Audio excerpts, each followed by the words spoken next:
அருமையானவர்களே, இந்த நாளிலும் அவனுடைய வார்த்தையை நம்மிடத்திலே கொண்டு வருகிறேன். ரூத் 3:11 வசனமும் 18 வசனத்தை நான் படிக்கிறேன். இப்போதும் மகளே, நீ பயப்படாதே, உனக்கு வேண்டியபடியெல்லாம் செய்வேன். உனக்கு வேண்டியபடியெல்லாம் செய்வேன், நீ பயப்படாதே. அதுவும் பாருங்க, இப்போதும் நீ பயப்படாதே. 18 வசனம் போட்டிருக்கு. அப்பொழுது அவள், என் மகளே, இந்த காரியம் என்னமாய் முடியும் என்று நீ அறியும் மட்டும் பொறுத்திரு. அந்த மனுஷன் இன்றைக்கு இந்த காரியத்தை முடிக்கும் முன் இளைப்பாற மாட்டான் என்றாள். அப்ப போவாஸ் ரூத்தை குறித்து சொல்லுகிறார். அதே நேரம் நகோமி ரூத்தை பார்த்து சொல்லுகிறாள்.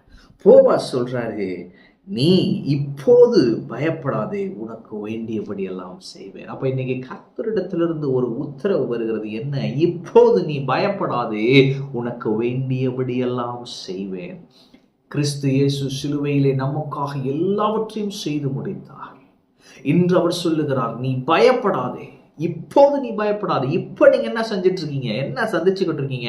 இப்ப என்ன பேட்டில் ஃபேஸ் பண்றீங்க? என்ன பிரச்சனை நீங்க எதிர்கொள்றீங்க? கர்த்தர் சொல்வார், இப்போது நீ பயப்படாதே, உனக்கு வேண்டியபடி எல்லாம் செய்வேன். அதே நேரம், இந்த காரியம் என்னமாய் முடியும் என்று நீ அறியும் மட்டும் பொறுத்திரு. அப்ப பரிசுத்த ஆவியானவர் நமக்கு ஒரு ஆலோசனை வழங்குறார். என்ன? இப்ப நான் உனக்கு வேண்டியபடி எல்லாம் செய்வேன், அதனால இப்ப காரியம் எப்படி போகுதுன்னு பொறுத்திருந்து பாரு. அவன் அப்ப நீங்கள் அமர்ந்திருந்து அவர் உங்களுக்கு செய்யும் காரியத்தை இன்று பார்ப்பீர்கள். அவர் இன்றைக்கு உங்களுக்கான காரியத்தை செய்து நிச்சயம் முடிப்பார். உங்களை காக்கிறவர் அவர், உறங்குவதும் இல்லை, தூங்குவதும் இல்லை. அதனாலதான் போட்டிருக்கு, அந்த மனுஷன் இன்றைக்கு இந்த காரியத்தை முடிக்கும் முன் இளைப்பாற மாட்டான். அப்ப இது ஒரு டைப்பாலஜியா இருக்கு பாருங்க, ஒரு சிம்பலைஸா இருக்கு பாருங்க. அப்ப சிம்பலைஸா என்ன சொல்லுது? போவாஸ் மாதிரி கர்த்தர் உறங்க மாட்டார், தூங்க மாட்டார். போவாஸ் கூட அன்னைக்கு நைட்டு தான் ஆண்டவர், நம்ம ஆண்டவர், அவர் உறங்குவதும் இல்லை, தூங்குவதும் இல்லை. அருமையானவர்களை, நான் சொல்லுகிறேன், உங்களுடைய காரியத்தை அவர் முடிக்கும் முன் அவர் இளைப்பாறவே மாட்டார். உங்கள் காரியத்தை அவர் நிச்சயம் முடித்து தீர்ப்பார். நீங்க பயப்படாதீங்க.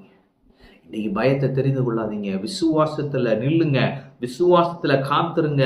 உங்க அற்புதம் இன்றைக்கு நடக்கும். நீண்ட நாட்கள் நடக்காத காரியங்கள் நடக்கும். நீங்கள் எதிர்பார்த்திராத விதத்திலே தேவன் உங்களை இன்று தம்முடைய ஆச்சரியங்களினால் நிரப்புவார். அன்னைக்கு ரூத்துக்கு தெரியாது என்ன நடக்க போகுதுன்னு.